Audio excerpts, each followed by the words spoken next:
win for us, the Coaches vs. Cancer. That's why we all wore the red shoes together to honor those who've had a tough time with cancer, and coaches, we all rally around that. It affected our families and many, many others. So proud of our team. We played very hard on defense, held them to a low percentage from the field and three-point line.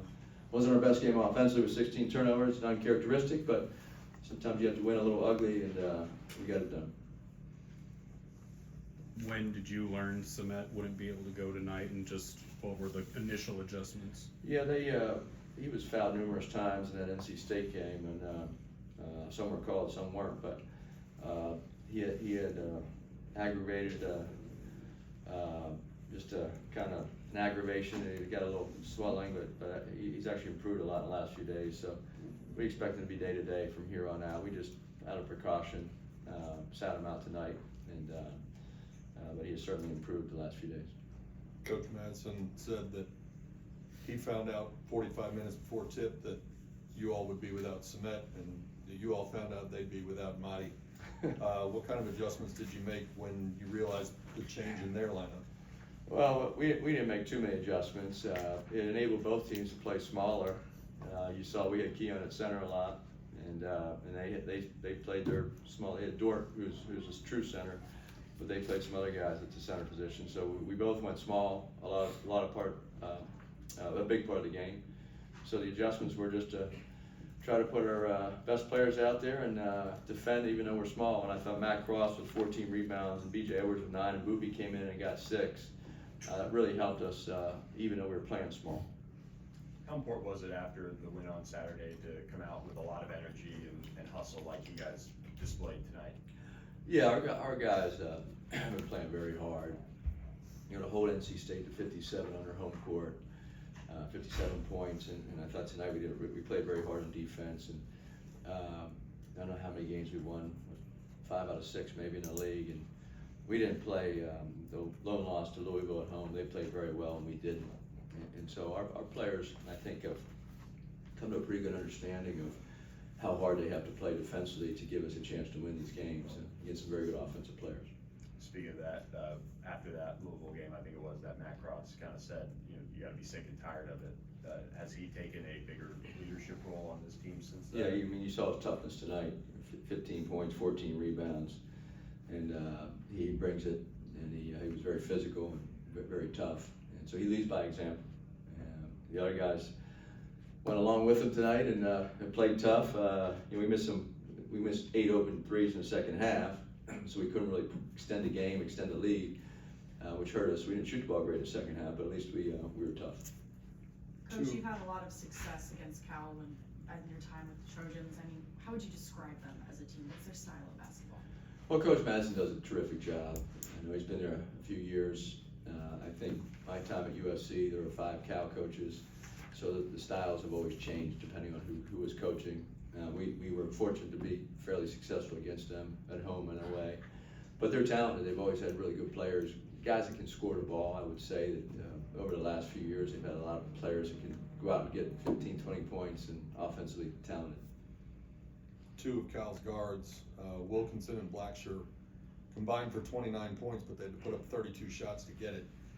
With that, and then also holding Cal to 5 for 25 at the line, was your perimeter defense as impressive to you as those numbers suggest?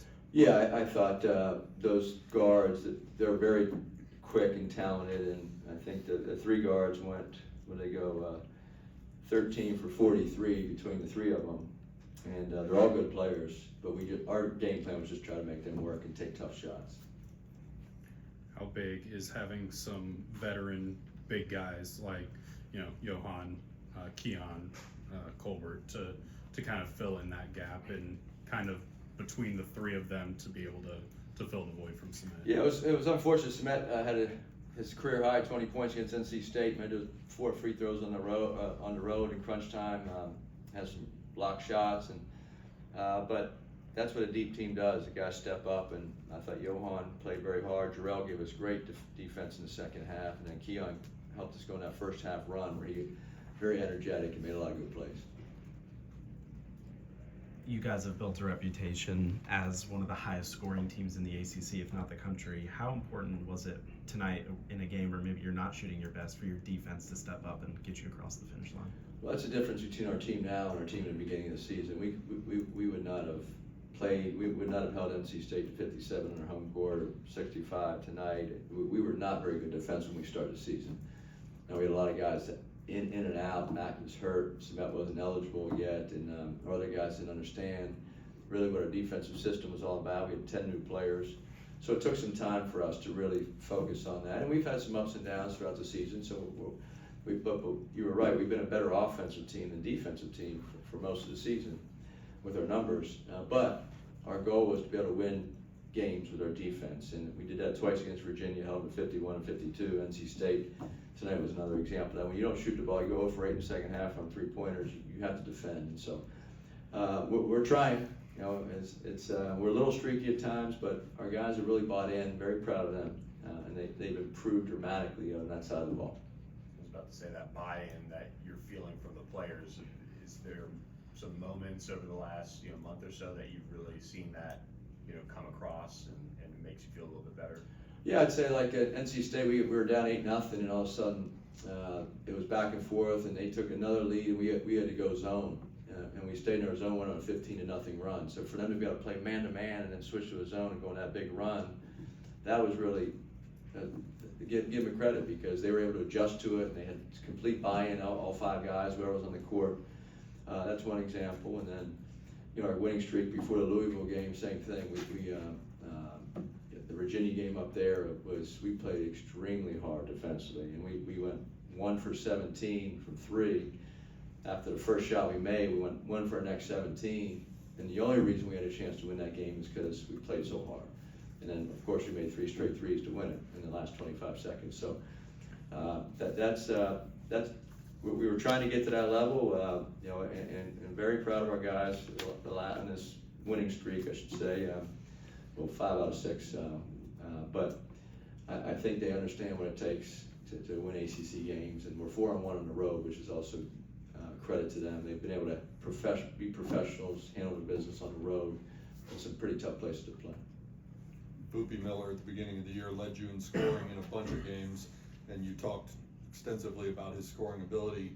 He's had a few games like tonight where he scores 13, and it seemed like every time he touches the ball, he draws a crowd.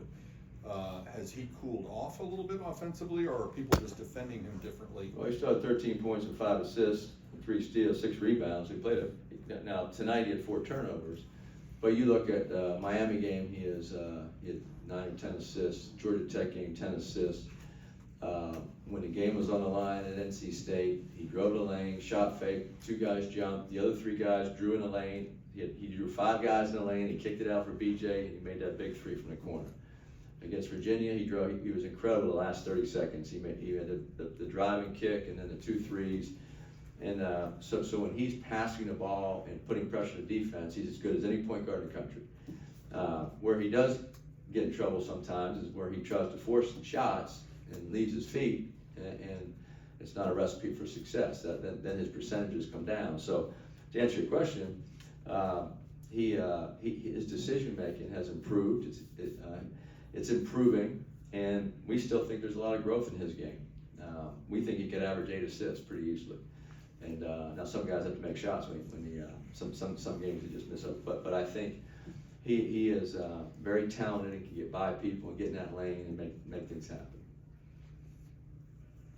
Anything else? Thank All you. right.